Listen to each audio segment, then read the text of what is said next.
কীভাবে শুদ্ধ হরিনাম জপ করবেন? খুব সহজ, আবার কঠিনও। সহজ আবার কঠিন। আপনি অঙ্ক করতে পারেন হয়তো কিন্ডার গার্ডেনে। এখন যদি আপনি ভাবেন যে আমাকে ফার্স্ট হতে হবে মাস্টার ডিগ্রি ইউনিভার্সিটি, সেরকম আপনাকে কাঠখড় পোড়াতে হবে।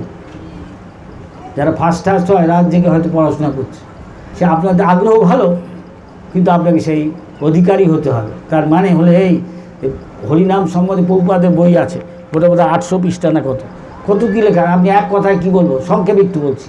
হরিনাম করতে হলে প্রায় 10-11টা অপরাধ আছে, সেগুলো থেকে আপনাকে বিরত থাকতে হবে। তাছাড়া আরও অনেক কিছু আছে, ওই অপরাধগুলো সম্বন্ধে আমার ব্যাখ্যা আছে, সেরকম করতে হবে। এই অল্প কথায় বলছি। আপনি যখন হরিনাম করেন তখন কি অন্যদিকে তাকান হবে না। আপনি কি হরিনাম করেন তখন ভোরবেলা উঠে ব্রহ্ম মুহূর্তে, তখন সূর্য ওঠার আগেই বেস্ট সময়, তখন একা একটা আগরবাতি একটা ধূপবাতি জ্বালিয়ে রাধাকৃষ্ণ গৌরনিতাই বা জগন্নাথ বলেশ্বর তার সামনে, তাহলে আপনি 100% শুনছেন স্পষ্ট করে, হরে কৃষ্ণ কৃষ্ণ কৃষ্ণ হরে হরে, হরে রাম রাম রাম। সেরকম মুডে পার্থক্যের মুডে আমি সাক্ষাৎ ভগবানের সঙ্গ হচ্ছে, ভগবান আমার জিভায় নৃত্য করছে।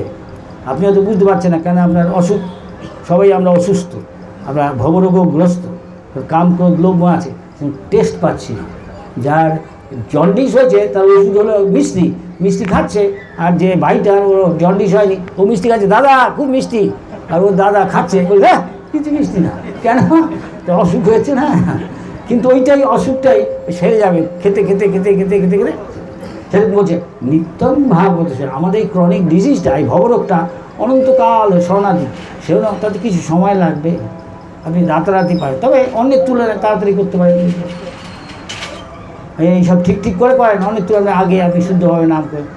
নামের অনেক স্তর আছে। এই মুহূর্তে আমরা নাম করছি অধিকাংশই সেটা অপরাধযুক্ত নাম, অপরাধও করছি নামও করছি। এখন অবিশ্রান্ত নাম করলে অপরাধ আস্তে আস্তে যায়। তারপর হবে যেটা অবস্থা, সেটা অপরাধ মুক্ত নাম, তখন সে মুক্ত পুরুষ,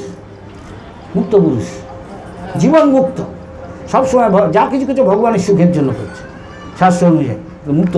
তারপরে যখন অপরাধ মুক্ত হয়ে গিয়ে শুদ্ধ নাম হচ্ছে, তখন ভগবত প্রেম।